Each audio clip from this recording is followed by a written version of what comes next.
At 9 years of age, Jerry, a wrestler, was independent for his age. Since he lived in the vicinity of my office, he rode his bicycle to his sessions on his own. Jerry's father, who was a wrestling coach, contacted me to help his son correct the habit of freezing, in which he panicked and refused to wrestle in final rounds of tournaments. Since Jerry began wrestling at age 5, his father believed he possessed the skills to become a state champion. When he did not win, it became a source of frustration for him. This made Jerry even more anxious. Before final matches, Jerry admitted to feeling pressure, and he described himself as a loser. He knew that he had to overcome this block to become a winner. I taught Jerry breathing easy to trigger relaxation and muscle readiness. Triggers such as touching his headgear and circling his fingers on his hand, as well as deep breathing, helped Jerry to focus during matches.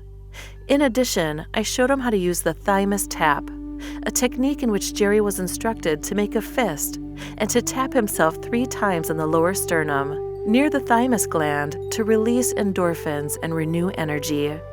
After developing plans of action for his moves, Jerry mentally rehearsed them. This gave him confidence and assisted him in imagining himself winning and seeing and feeling his hand raised at the end of each match in the tournament. During each of the 3 sessions, I used imagery from the book The Little Engine That Could by Waddy Piper. Blue, the color of the engine, became a relaxation trigger. Jerry connected not only his engine with the train, but he connected with the toys that he picked up along the way. He made it his mission to hitch the train to his engine and to tug it uphill to the mountaintop. Even though he believed he was not very big and had never made the trip before, he decided to try. In his imagination during hypno practice, as his train chugged up the hill, Jerry repeated to himself, "I think I can, I think I can." If any negative or contrary thoughts or pictures came to mind, Jerry was instructed to cancel them out and to repeat positive ones. All the toys were so happy to reach the top of the mountain and thanked Jerry for the ride. Then, as Jerry descended on the other side of the mountain, he smiled and seemed to say, "I thought I could, I thought I could." I made an audio recording for him of a session where he wrestled to win.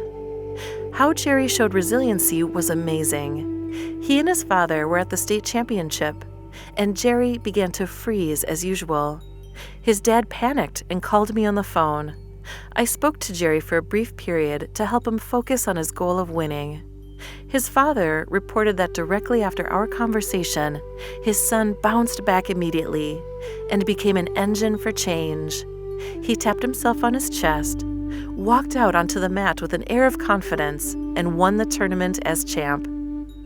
Jerry's father was surprised at the transformation of his young son as he became a confident winner before his eyes.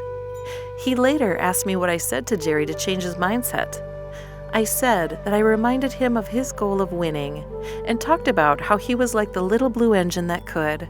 I repeated positive self-talk to him by saying, "I think I can, I think I can, I think I can. Choo-choo, chugga chugga chugga chugga chugga chugga choo-choo."